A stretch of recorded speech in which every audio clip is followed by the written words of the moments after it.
Well, here we are, Patrick, the long-awaited, much anticipated, Oh my goodness. often postponed Canucks off-season catch-up video. Yeah, here we go. Yeah, we've been called out by a few people, rightly so. We said we were going to do a couple of these in the off-season, but Hmm. we, variety of reasons, not important. We are bringing you this now. Go a little bit longer today, but Patrick is going to catch us up first and foremost on the hopes, the dreams, the desires of the Vancouver Canucks. We will focus on what's left to do and what we can expect in the season. But just for a quick recap, new coach, Yeah, old players, um, one or two departures, surprising trade. right. There's been a few things to cover here. Yeah. Overall, maybe rank what you think are the most important moves the Ooh. Canucks have done so far. Well, important or significant, impactful. I think important. Yeah. I Yeah. mean, I mean, I think, the coaching situation was a. I mean, yeah, it's been well documented, so we're not going to go into that forensically here. But losing a Coach of the Year candidate, I know a lot of fans weren't really enamored sometimes with the style, in particular how this right. last season went. But I Sure. mean, a new coach is significant. Yeah. I mean, they're all significant. I guess I mean, important, I guess, is why I'm arguing the sort of meaning of it. Um, as a collection, they're all notable. I would say, to me, the thing that hangs over all of us is the future of Quinn Hughes, right? Like in theory, all these, or the majority of these moves anyway, have been made with the mind of what will Quinn Hughes want 2, 3, 4 years from now. And obviously, the coach is a gamble. And I wrote this column last week. These are the bets the Canucks are making. Yep. Is the most important one the coach? It probably is, in the fact that it's a rookie head coach who has familiarity with the squad and what did and perhaps didn't work this past season. And so for that standpoint, the importance is clear, right? Like it's all on Adam Foote to deliver. There is just no other way here to look at this. You've got the same group of players, essentially. You've less center depth than Rick Tocchet had. Eh, You are hoping that Elias Pettersson, obviously believing, I suppose, that Elias Pettersson is going to be the player that he was until 18 months ago. Um, but the coach is kind of the director of everything, right? Like to me, that is the most important one. Is it the most impactful? Probably as well. Thatcher Demko, obviously renewing Thatcher Demko, making a commitment to Thatcher Demko, certainly for next season means a big deal. Like that's pretty important too. Like that's probably second, because it means a lot not just on ice. It means a lot for sort of culture and what your team's going to be and who your leadership group's going to be, how you want your room to organize itself. I mean, obviously the goalie is a different kind of leader. He's a backbone type leader, right? He's the guy that bails you out of trouble. He's the guy that sets the sort of defensive tone, but he can't do it by himself. He needs his teammates. So those to me, I mean, they are the most two significant ones, I would say. And then, obviously there's the re-signing of Brock Besser and extending Connor Garland, two guys that have proven to be solid, hardworking Vancouver Canucks, guys who care about the place and are passionate about the place. Um, but you can find goals. As weird as it says, that part of what I was sort of anxious about was where the heck are the goals going to come from? And in theory are hard to find. Nonetheless, they've got the goals sorted out without having to look too hard. So importance, it's clearly the coach, and I would say second is the goalie, and we're going to build the rest of the narrative from there. It's funny because I reach for these pop culture references all the time, and you get stuck on something like you say it's a Gong Show. Well, that was a Yeah. TV show from the '70s, but one of the ones that I think has just become a cliche without people realizing how old the reference is "Will the real Vancouver Canucks please stand up?" Right, it's from this old game show where they used to try and fool people in terms of who the person was. But that's sort of where I am with this. You run back Garland, you Right. run back, Besser, Demko. You elevate the assistant coach to the head coach. You're kind of running back the same team with Evander Kane and maybe some help from some younger prospects who may or may not be given a shot to do something. So it's like, will the real Vancouver Canucks please stand up? Are they the team that were within a game of beating the Oilers, who've won the Western Conference 2 years in a row? Or are they the team that last year that just kind of collapsed and could not find its footing all season? We know there was a drama last year, and there'll be hope that that's gone. But which do you think is, if you were to bet, which version of the last 2 seasons should we expect to see this coming season? Oh, I mean, given... Come on, you're a columnist now, Patrick. I mean... You can't shy away from these. Pick one. Given the reality of what this group has been, which is mostly not a playoff team, I mean, that's the hard reality of this. They have that great season, 23-24.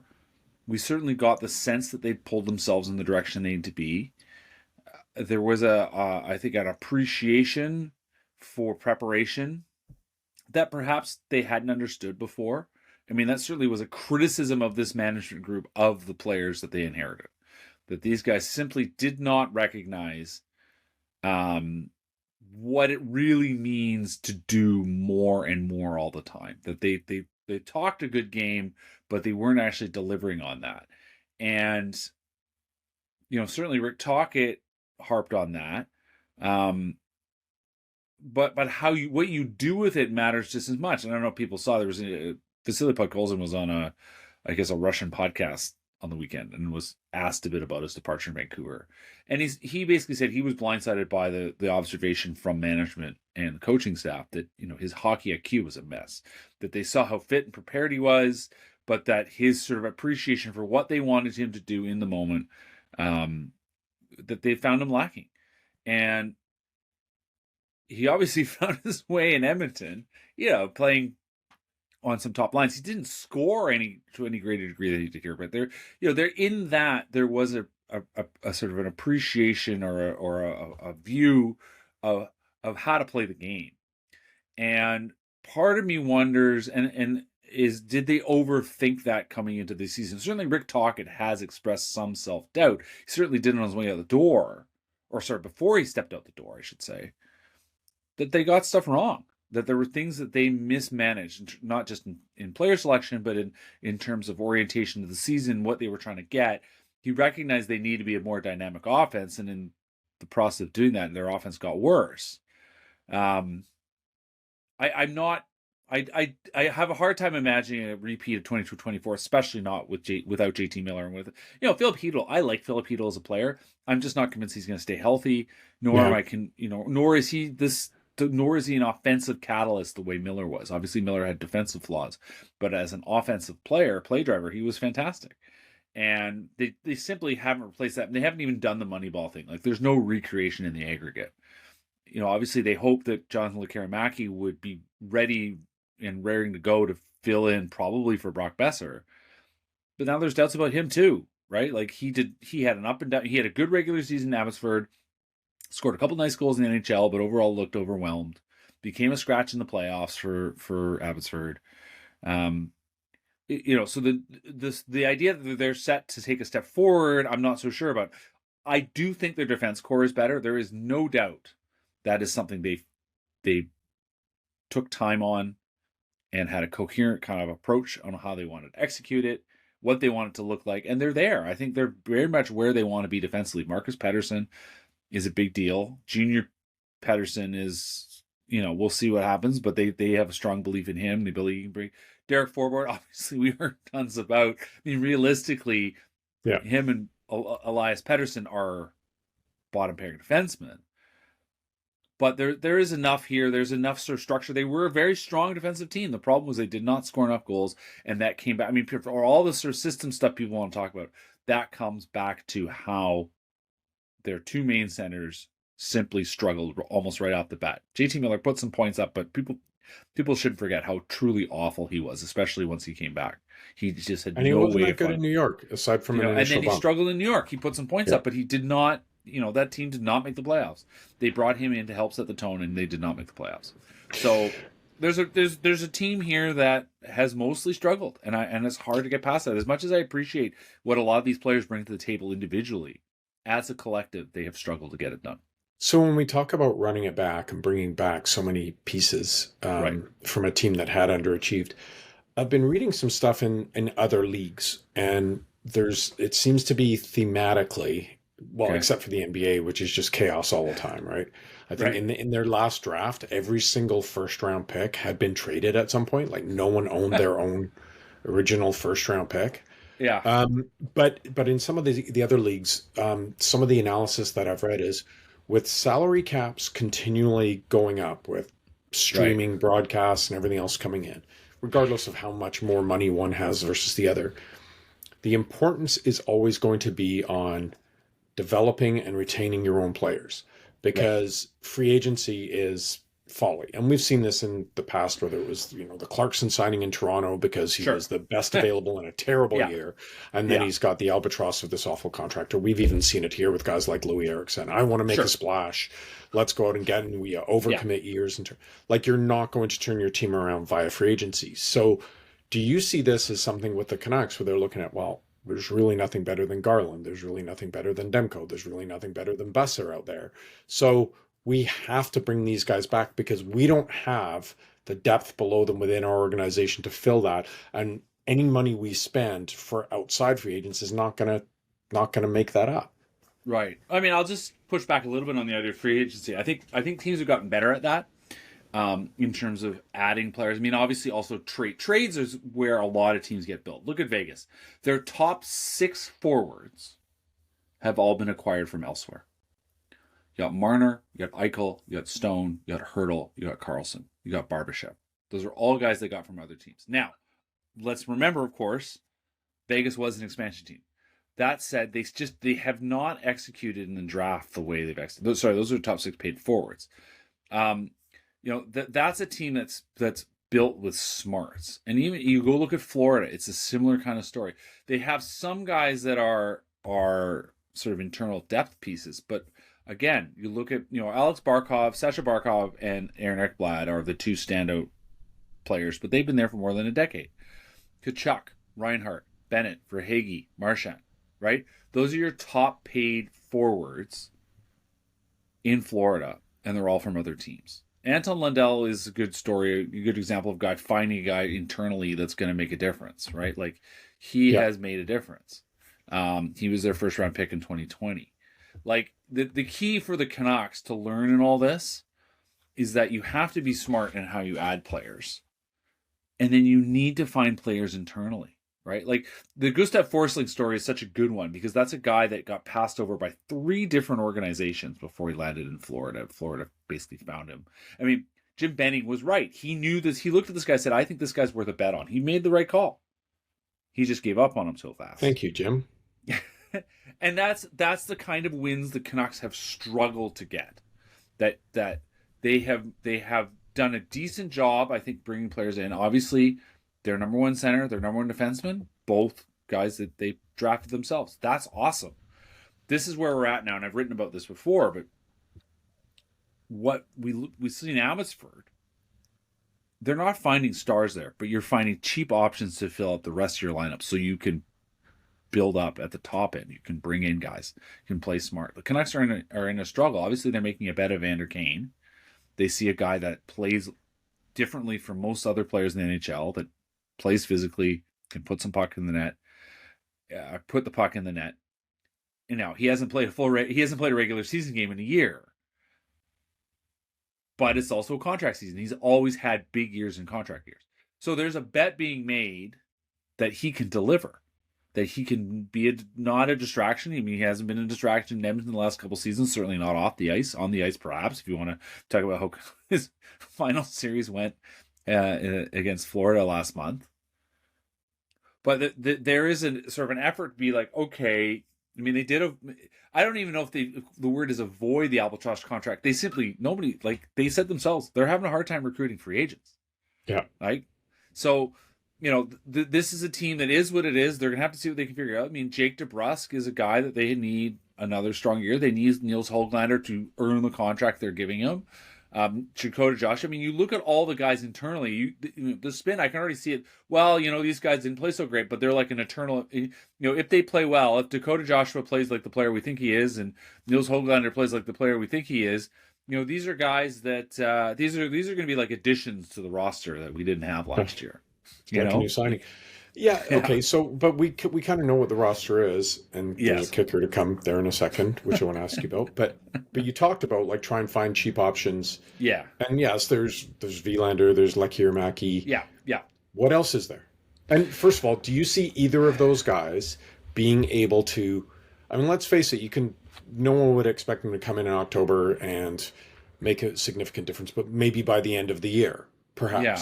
But is there anything else there that you have seen from the Canucks that as we probably won't do a ton of, this is like the real hockey offseason, so we won't do a ton more on this prior to training camp, but things to watch for training camp, are there legit prospects that we can think of? Well, you could be a contributor. Yeah, I mean you can look at the center, sort of that fourth center spot, whoever's going to be there, whether it's Sasson or Ratu. I guess right now do they have Ratu? I'm just looking at Puckpedia here, just see how they think's penciled in. They've got Nils Oman penciled in right now as the fourth center, but realistically, I think that job's going to be Aatu Ratu's. He's a guy that they believe in. He had a strong playoff. He got better as the NHL season went along. Sasson showed well. I appreciated what Sasson brings. He skates hard. I think he's still got to improve his hockey IQ, but I think and he's 24, so it's there's not a lot development left, but after a year, half a season of playing the NHL, does he understand now what he can bring to the table? There's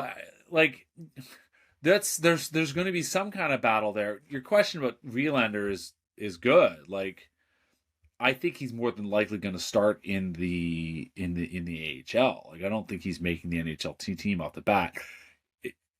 Do they go with 8 defensemen? Do they go set? That's the kind of thing you're kind of looking at, but that's not exactly thrilling, right?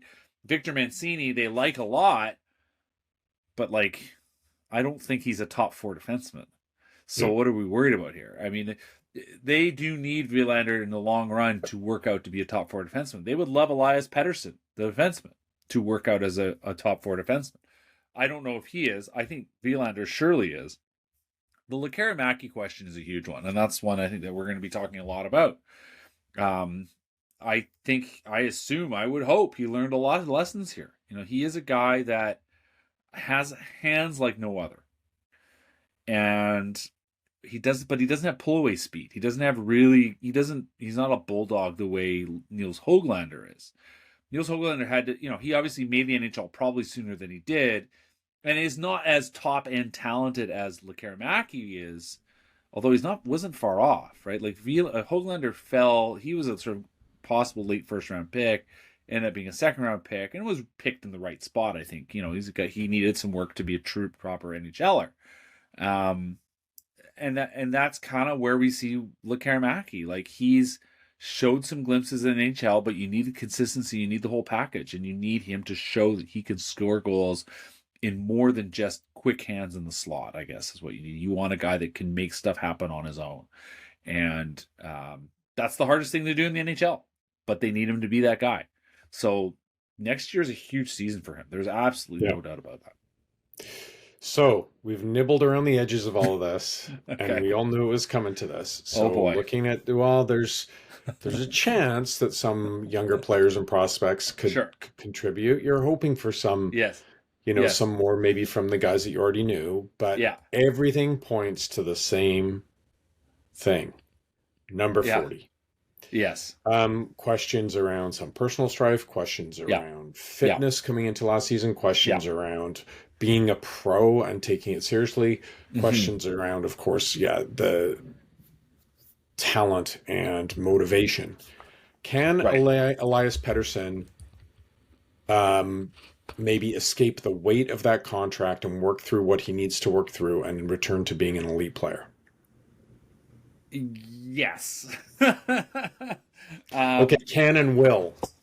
Answer that 2 different ways. I think he will. I think there's too much pride there at the end. He's a guy that marches to his own band. I think we all know that. He sees the world in his own way. Certainly interacts with the world in his own way. I think, though, that he's a smart enough guy with enough experience in his hockey life to know that what happened last year can't happen again. Like, and how he finds his own way to say, hey, could someone give me some advice here? I don't know, but one way or another, that's going to have to happen because people are there available, ready to help him figure that out. And I just think there's too much talent and there's too much. I mean, he used to be one of the fastest skaters in the league. He had the heaviest, he had all these things, and he lost his way for one reason or another. Certainly the conflict with JT Miller overwhelmed the story in ways that I don't think anybody anticipated. I'm not even sure he did, but it became the thing. It became a huge distraction. And, we saw glimpses in the second half of the player that he needs to be, but fundamentally he needs to be skating harder and faster and attacking the inside in ways that he used to. And he didn't do that enough last season. So I do think he will find his way. There's just too much there for him not to. But yeah, it's going to be a huge question until he puts it behind him. It is the question of the season, it's right? Going to be there's the question. no way around it. Yeah. There's no way around it. Like, they will not be a true contender unless he finds his way back. Yeah. And if he doesn't, they're going to be probably a lottery team again. Yeah, absolutely. Yeah. So if we look at that, Patrick, like if what's the best case scenario for this roster as you see it? For Pettersson? No, for the whole team. The roster as it's currently constructed. I mean, we're going to assume that there might be tinkering, but nothing major is happening. Right. Like, so what's the best case scenario for this team next season? Make the playoffs, right?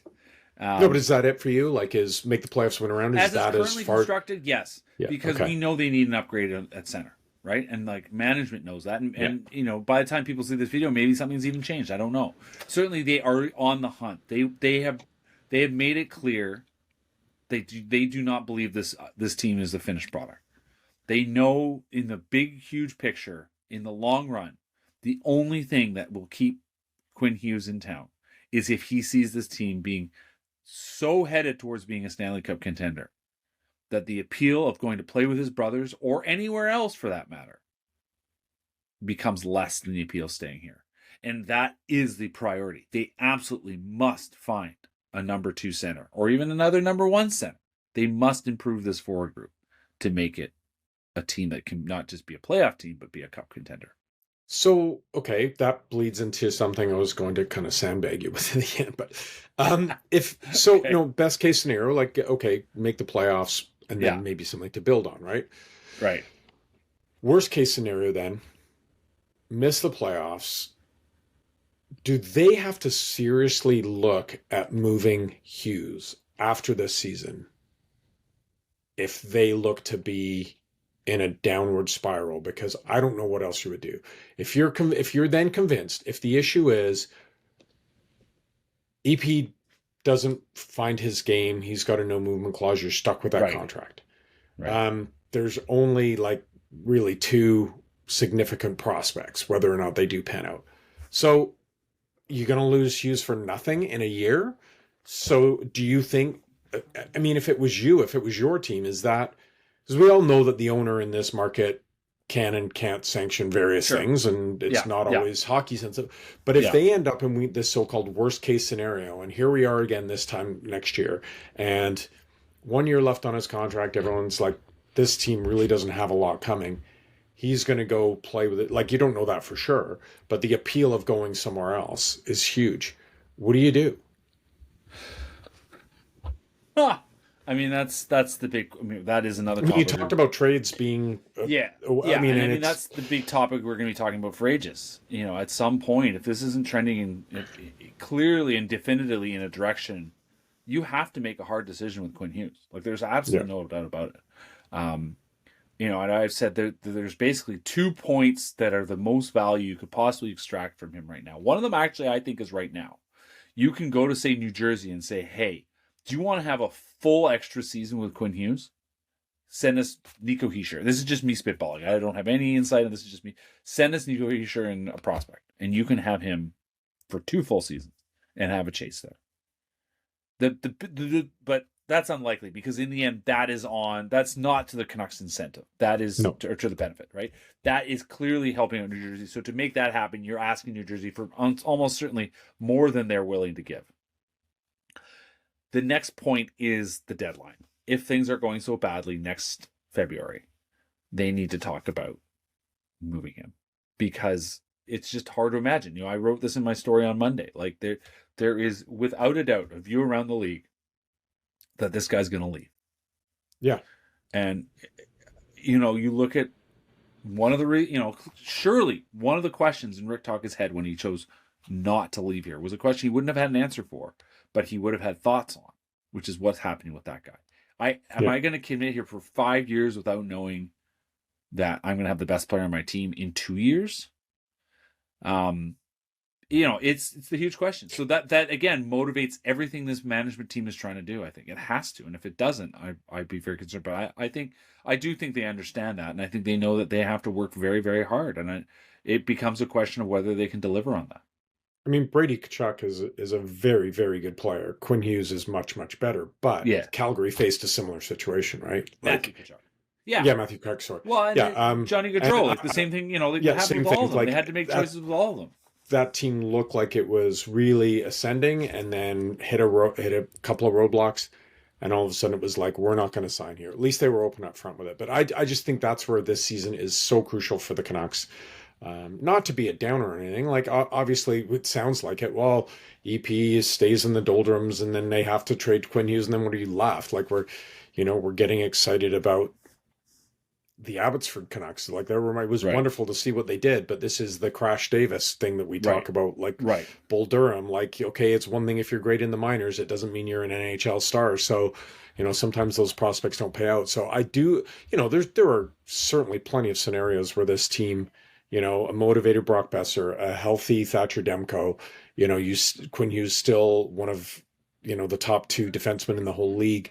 If you get Pettersson back and then you get contributions from these other parts, I thought Jake DeBrusk, while his season was streaky, was actually one of the better big free agent signings the Canucks have had in terms of what he produced. It's just this season was just littered with drama and soap operas and incohesion and all sorts of stuff. So I do think that there's a scenario. We'll talk more about this as we get closer to training camp. There's a scenario where this team absolutely can be competitive in the West. Things change really quickly in hockey, as we've seen.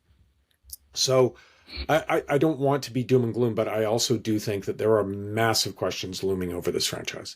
When you looked at that playoff run, they won 2 rounds, or they won a round and got close in the second round. Sorry.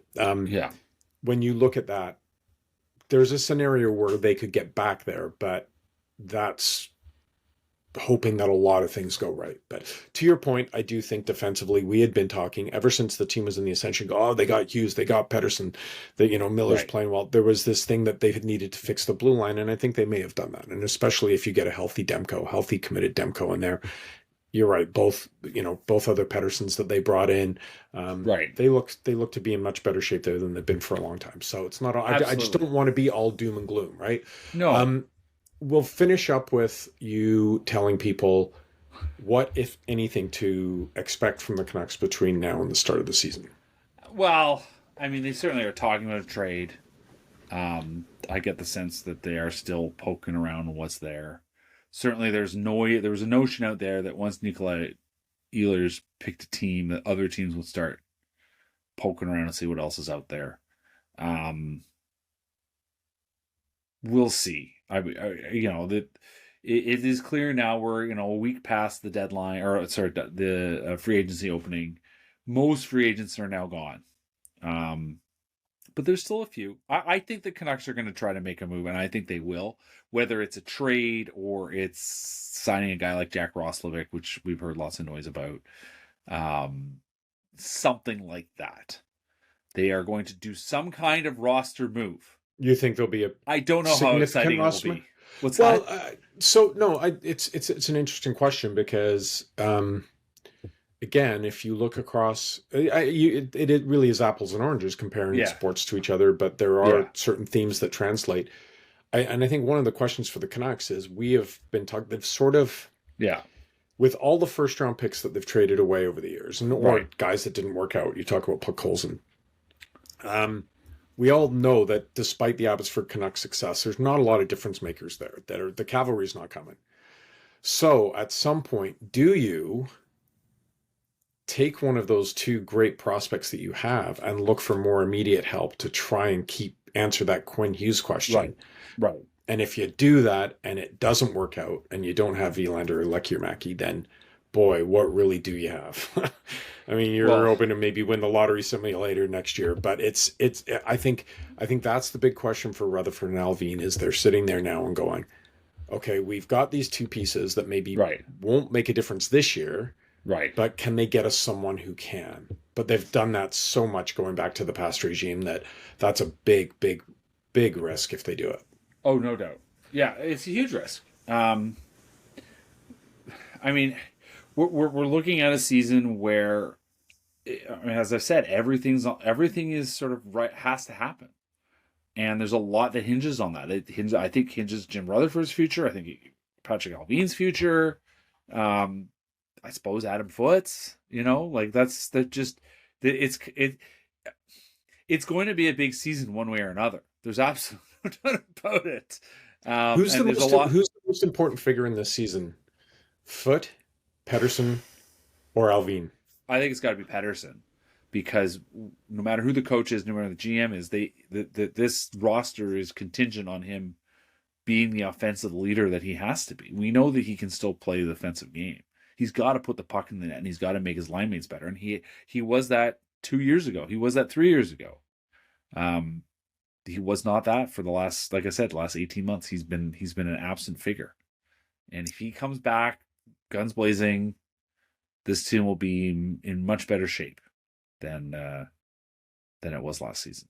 Well, that's a great note to end on. Got to put the puck in the net. Got to make his teammates better. Thank you, Patrick. Yeah. Thank you, everyone, for listening.